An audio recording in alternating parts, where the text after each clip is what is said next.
ایک بوڑھے باپ نے اپنے بچے سے پوچھا کہ بیٹا یہ دیوار پہ کیا بیٹھا ہوا ہے؟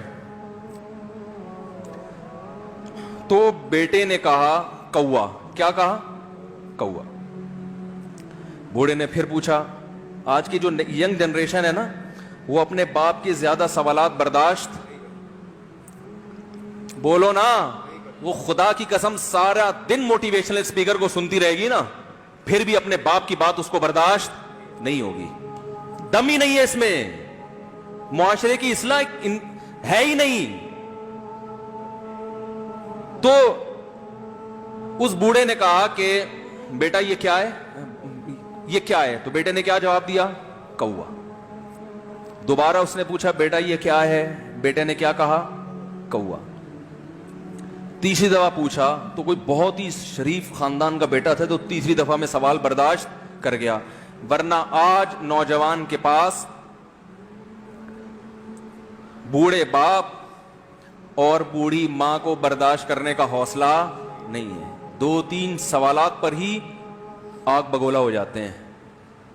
مجھ سے کہتے ہیں میرے ابا ایسے، میرے پاپا ویسے۔ او بھائی، اگر تیرے ابا اچھے ہوتے تو اچھا تو دوست بھی ہو تو اس کے ساتھ اچھا سلوک کرنا چاہیے نا۔ ابا اماں تو خراب ہوں، پھر اچھا سلوک کرنے کا حکم، اس لیے کہ ان کے احسانات ان کی برائیوں سے بولو زیادہ ہیں۔ جو احسان انہوں نے کر دیا وہ ایسا آپ پر احسان کر دیا ہے کہ اب اس کا بدلہ قیامت تک آپ نہیں چکا سکتے۔ تو وہ باپ نے دوبارہ پوچھا، تیسری دفعہ پوچھا یہ کیا ہے؟ تو بیٹے نے کہا کیا ایک سوال کی پخ لگا کے رکھی ہوئی، کچھ اور کام کر لو ابا، بار بار ایک ہی سوال ریپیٹ کر رہے ہو۔ تو باپ کو اپنا زمانہ یاد آیا، اس نے کہا بیٹا جب تو چھوٹا تھا نا، تو نے 20 مرتبہ مجھ سے پوچھا تھا کہ ابو یہ 20 مرتبہ پوچھا تھا، اور میں ایک دفعہ بھی میں نے جھنجھلا کے جواب بولو نہیں دیا تھا۔ تو چونکہ بچہ بھول جاتا ہے کہ میری ماں نے میرے لیے کیا کیا، اور خود ماں بھی بھول جاتی ہے، حقیقت تو یہ ہے، باپ بھی بھول جاتا ہے کہ میں نے اپنی اولاد کے لیے کیا کیا۔ اللہ چونکہ یاد رکھتا ہے، اس لیے اس نے قرآن میں بار بار ماں باپ کو بیان کیا ہے، بہت زیادہ بہت زیادہ۔ وَوَصَّيْنَا الْإِنسَانَ، فرمایا آرڈر نہیں دے رہا، حکم نہیں دے رہا، وصیت کر رہا ہوں۔ جیسے کوئی مرتے ہوئے دنیا سے جاتا ہے نا، ایسے وصیت کر رہا ہوں، حکم نہیں، وصیت حکم سے بڑھ کر چیز ہے کہ ان کو نہیں بھولنا ہے، تم نے ان کو نہیں بھولنا ہے۔ تو میرے لیے سب سے مشکل جو ٹاپک ہے نا،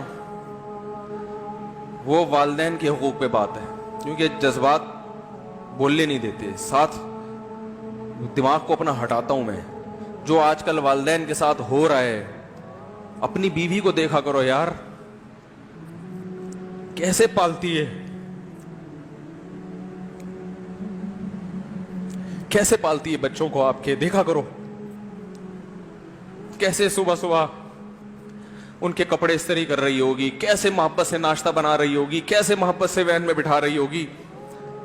عورت کسی کے لیے بھی منافقت رکھ سکتی ہے، کسی سے بھی دشمنی رکھ سکتی ہے، اولاد کے لیے ماں سے بڑا تحفہ بولو، اولاد کے ساتھ کبھی بھی برا نہیں سوچتی ہو، ایسا اللہ نے اس پر احسان کیا، آج وہ برداشت نہیں ہو رہی۔ کمبخت مرنے کے بعد غسل نہیں دے رہے ہوتے اس کو، باپ مر گیا فوراً عیدی سینٹر غسل کے لیے، ماں مر گئی عیدی سینٹر۔ او بھائی اب تو آخری سفر ہے، بیٹی کو چاہیے ماں کو گود میں بٹھا کے غسل دے، فخر کرے، اس کی باڈی پہ ہاتھ نہیں لگا رہے، مر گئی ہے۔ کیسے یہ ہے اللہ کے ہاں میرے بھائی، تمہاری دولت کی کوئی ویلیو بولو نہیں ہے، تم کتنے بڑے سائنٹسٹ بن جاؤ، پہلے انسان بنو، انسان۔ کچھ دنیا سلوٹ کرے گی مرنے کے بعد، خدا نہیں مانے گا۔